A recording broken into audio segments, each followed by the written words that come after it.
last words of a person dying are often words to remember, cherish, and ponder for meaning. Tonight we hear again the final words of Jesus from the Gospels, words of promise and agony, of pain and confidence. They are utterances from the one we know as the light of the world. As Jesus dies, as the bright light seems to dim, there are shadows that surely must linger in his memory. Shadows of sin cast by the actions of his own followers in the hours before. Shadows of his disciples' weak faith that surfaces like echoes between the moments when Jesus punctuates those suffocating hours with memorable exclamations. Shades of human ignorance and violation that compel God's beloved Son to finish the course. Betrayal is the first shadow, the beginning of darkness. It is more than the betrayal of a follower and confidant. It is the betrayal of the mission of Jesus. It is an attempt by Judas to use Jesus for his own clandestine goals. Matthew takes us to the supper the evening before. When it was evening, Jesus took his place with the 12, and while they were eating, he said, "Truly I tell you, one of you will betray me." And they became greatly distressed and began to say to him one after the other, "Surely not I, Lord." He answered, "The one who has dipped his hand into the bowl with me will betray me. The Son of Man goes as it is written of him, but woe to the one by whom the Son of Man is betrayed. It would have been better for that one not to have been born." Judas, who betrayed him, said, "Surely not I, Rabbi." He replied, "You have said so." Also falls the shadow of desertion. It is a shadow of a deeper reality, of fear. It takes courage to faithfully follow Jesus, God's suffering servant. But as the disciples declare their allegiance, fear is already casting the shadow of desertion across their hearts. Imagine yourself at the table with Jesus as he says, "You will all become deserters because of me this night. For it is written, I will strike the shepherd, and the sheep of the flock will be scattered. But after I am raised up, I will go ahead of you to Galilee." Peter said to him, "Though all become deserters because of you, I will never desert you." And Jesus said to him, "Truly, I tell you, this very night, before the cock crows, you will deny me 3 times. Peter said to him, "Even though I must die with you, I will not deny you." And so said all the disciples. All would need forgiveness.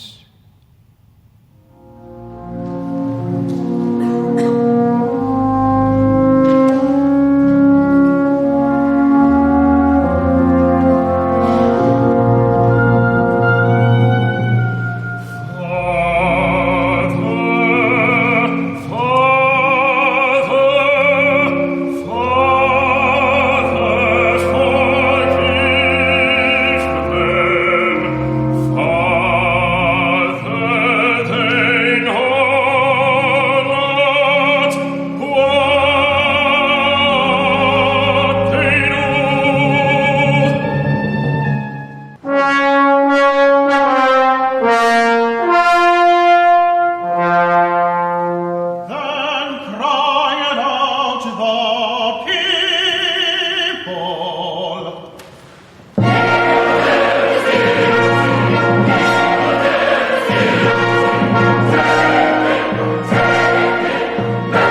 Lethargy describes the experience of sluggish indifference.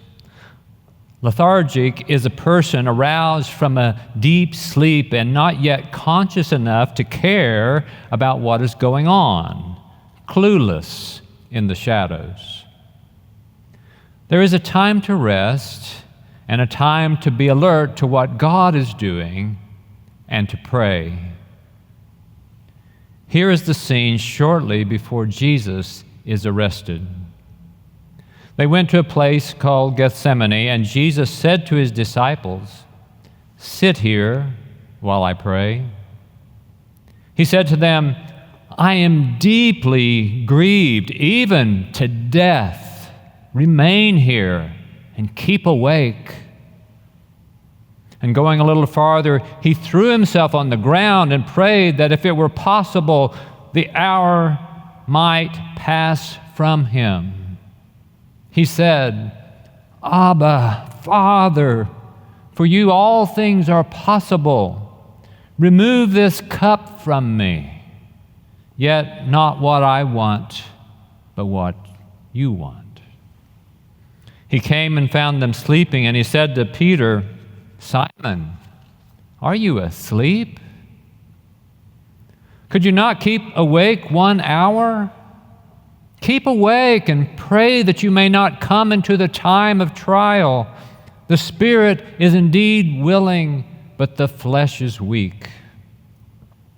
He came a third time and said to them, "Are you still sleeping and taking your rest? Enough, the hour has come. The Son of Man is betrayed into the hands of sinners." As followers of Jesus, sometimes we are not awake to the mission. When our readiness and loyalty are needed, we find ourselves asleep in the shadows, unprepared to endure in the times of trial and struggle. Being unprepared and failing to be awake and clear-minded, one of the disciples resorts to the shadow of violence. When the authorities come in the darkness of night to arrest Jesus, suddenly one of those with Jesus put his hand on his sword and drew it and struck the slave of the high priest, cutting off his ear. And then Jesus said to him, "Put your sword back into its place. For all who take the sword will perish by the sword." Jesus refuses to use violence as a means to avoid the cross and to persuade people to submit to the way of God. Violence and coercion only bring destruction and trouble. Whenever religion resorts to violence or coercive effort, faith is hidden in the dark shadows of subtle, raw, or malicious power. One of the two violent thieves on the cross next to Jesus is repentant of his violence. And he requests a place with God to be remembered when Jesus emerges from the shadows into the realm of the light of God.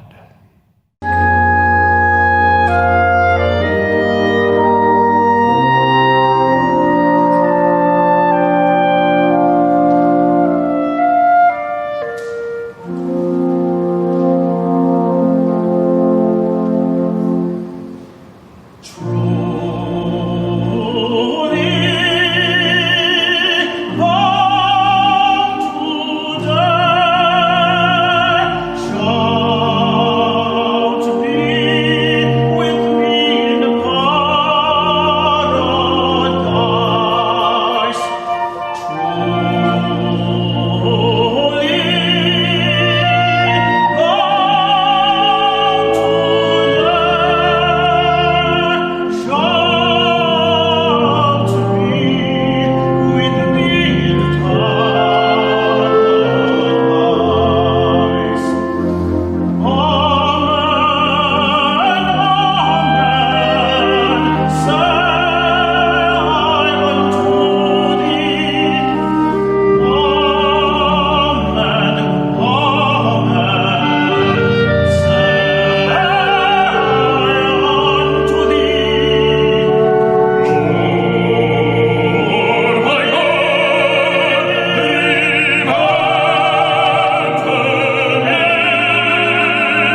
Among the dancing shadows of a public firelight, Peter, who earlier so strongly claimed that he would die before he would desert Jesus, retreats into the shadows.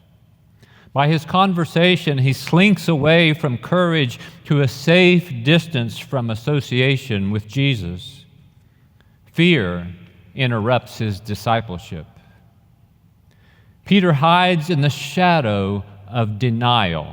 From the Gospel of Luke, we enter the scene. It is night, and Peter has followed the arrested Jesus at a distance with a small crowd of other nocturnal types interested in this commotion.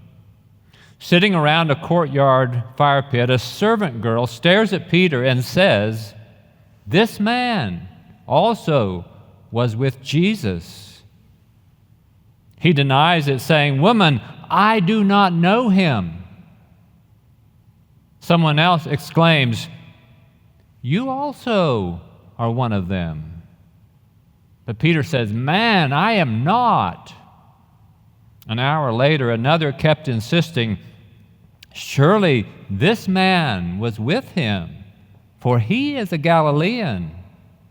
But Peter says, "Man, I do not know what you are talking about." At that moment, Jesus, in custody and awaiting trial, but in eyesight of Peter, turns and looks at Peter. The prophesied crow of the rooster pierces his conscience, and Peter realizes that denial has erased the light of his loyalty. Realizes Jesus knew the frailty of his bravado. Peter slips away under the shadow that lingers just before dawn and weeps, lips wet with tears and quivering. We may well imagine he begs of his own heart, "Why have I forsaken him?" Denial is one way to avoid loyalty.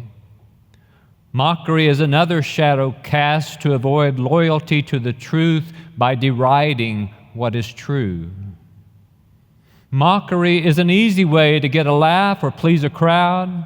Honorary children sometimes mock their teachers, their parents, and their authorities. Adults mock those who challenge them and those they do not understand in self-defense or for self-elevation. From the Gospel of Mark, then the soldiers led Jesus into the courtyard of the governor's headquarters. They called together the whole cohort, and they clothed him in a purple cloak, and after twisting some thorns into a crown, they put it on him, and they began saluting him, "Hail, King of the Jews!" They struck him with a reed, spat upon him, and knelt down in homage to him. After mocking him, they stripped him of the purple cloak and put his own clothes on him. Then they led him out to crucify him. Some are thirsty for vengeance or violence, or for power or self-importance. Jesus is thirsty to finish faithfully. His dying lips parched, his voice almost dried up, his crucified heart thirsty to convince the world of living water.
The question, were we there when the prophet of light and the Savior of those who sit in a great darkness was eclipsed by the interference of violence, by those who would obscure radical love and grace?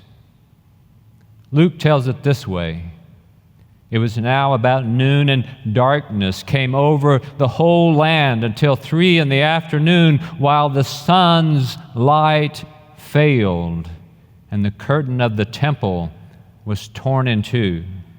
Then Jesus, crying with a loud voice, said, "Father, into your hands I commend my spirit." Having said this, he breathed his last. Are we there with all humanity when darkness falls upon the earth like a long eclipse of the sun, as the soul of this Son of God ebbs into a tomb of darkness, the darkest shadow yet? Are we there with all those who know him but are trembling at a safe distance, taking it all in, wondering what it all means? When darkness falls across our path, when shadows taint our hearts and cloak the deeds of our hands, where do we find ourselves?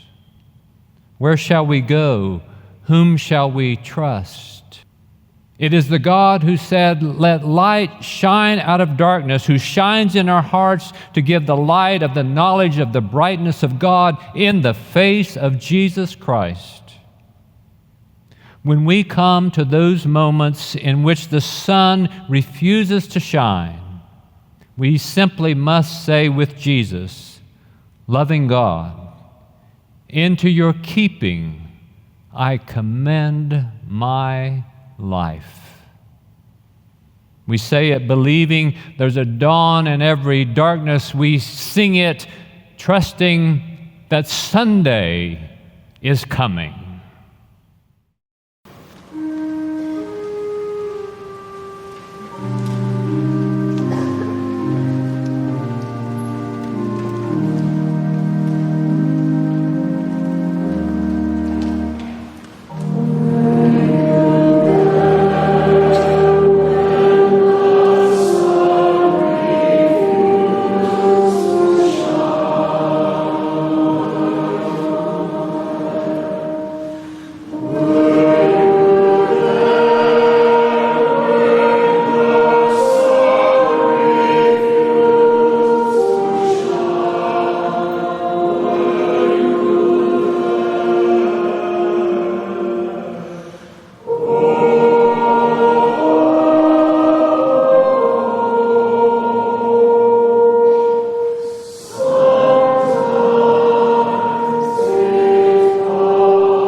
And the veil of the temple